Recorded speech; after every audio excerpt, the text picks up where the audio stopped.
Hi guys, and welcome to this video on these lovely devices that I've got, which are HDMI extenders over cat5 and cat6. Now I've got cat6 all the way in the house, except for a couple of rooms like the kitchen and the dining room. I don't really need them in the dining room.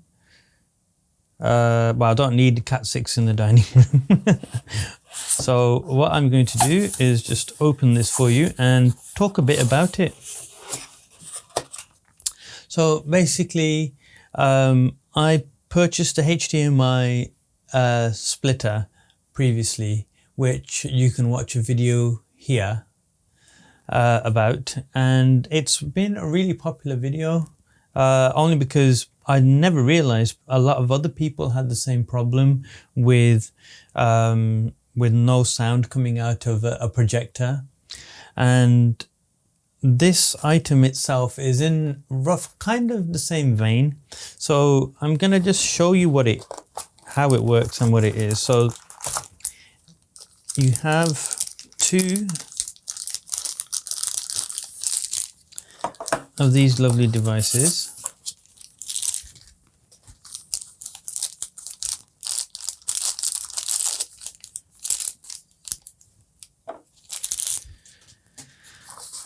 And let's see what else is in here. And you get one power.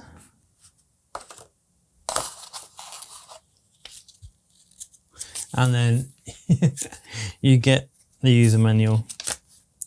Now I've just realized I've got two DC powers, 5 volt. But I've only got one adapter. Now that's ruined my day. So we might be able to see in the manual if there's another way to power it. But basically what you have is you have a device. So what I'm going to be using these for are my CCTV going downstairs to the main TV in the living room. So I need a transmitter, this one here, which will connect to the CCTV DVR, and then this one, which is the receiver, will receive the output, as it says HDMI output there, will receive the output to the television downstairs. How this works is you have a cat6 or cat5 cable go into there, and a cat6 and or a cat5e go into there, and then you take HDMI out from the PVR, DVR, from the CCTV, and obviously you power it. Now, yeah, this has kind of confused me a little because I've only got one of these. Now, I'm gonna have to either order another one or see if there's anything that I have that has the same kind of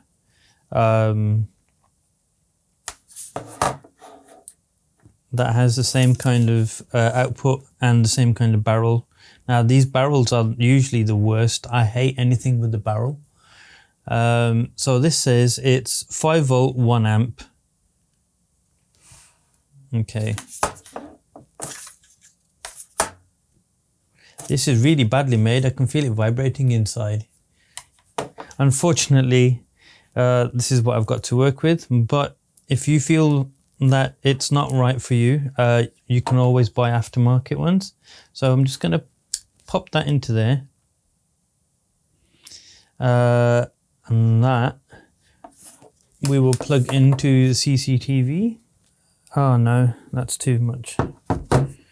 So I've also got this, which is a Netgear power supply, but it's 12 volts and 1.2 amps. This is gonna blow it.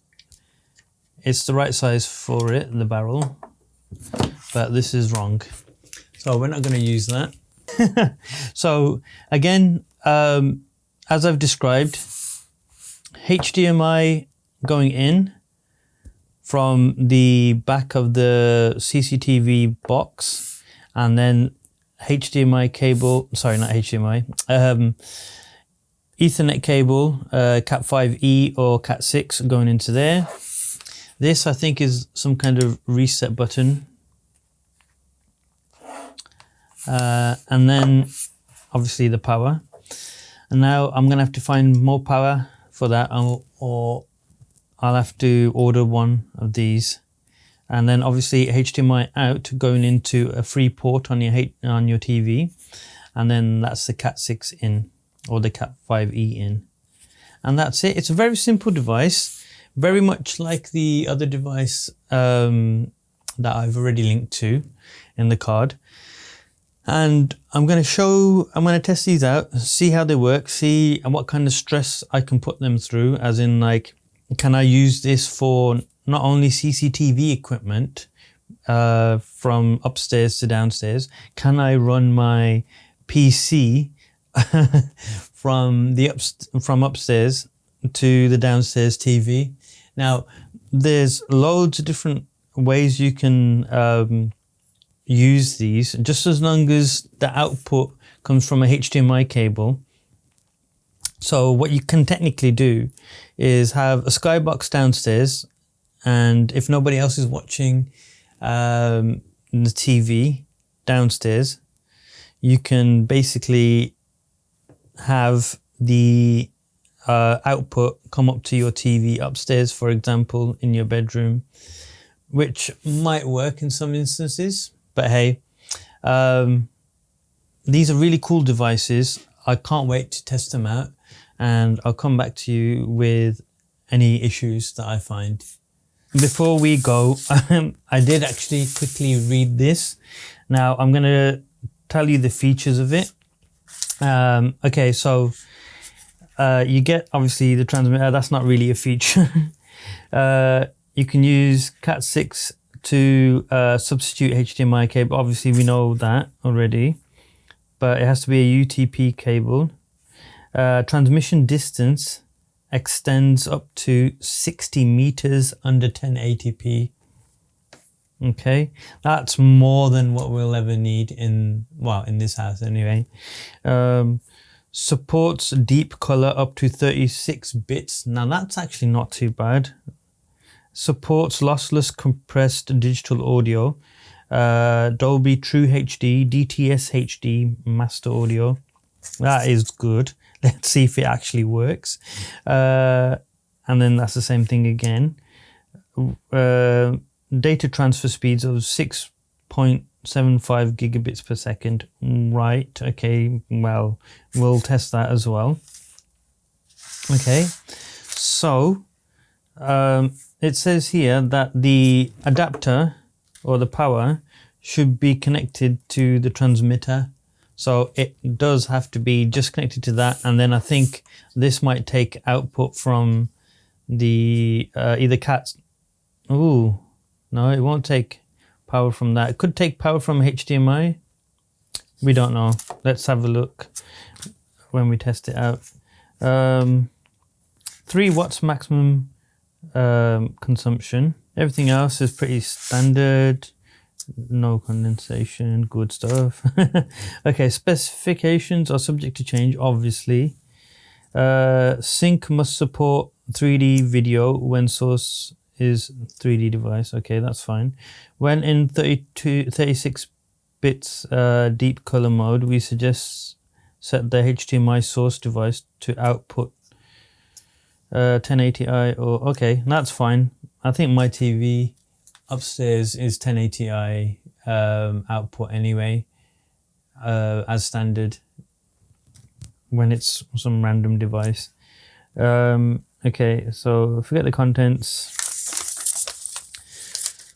So here it tells you how to set it. So this somehow links these two together. So I guess they have to be plugged in at the same time, and then press that. And then you get the connecting and operating instructions, obviously, and then it does have some form of warranty. But yeah, Okay, we're going to give this a try.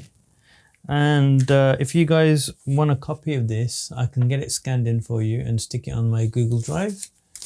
So thanks for watching. Please like and subscribe to my channel, and I'll see you next time.